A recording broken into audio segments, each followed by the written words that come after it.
ఇబ్బందులు పడిపోతున్నారండి దేశం అంతానండి. కుర్రోళ్ళు ఆడుకున్నాళ్ళు దారి లేవండి. ఎవరికి ఎవరు రూపాయి కూడా సాయం చేసింది లేదు. ఎవరునండి సాయం చేసింది కూడా లేదు. చదువుకుని పిల్లలు ఇబ్బంది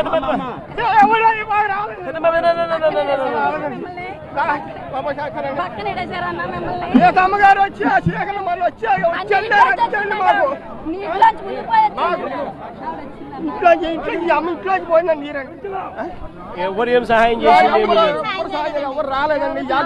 కూడా ఇలా చల్లలేదండి. బ్లీచింగ్ పౌడర్ కూడా కనీసం వేయలే.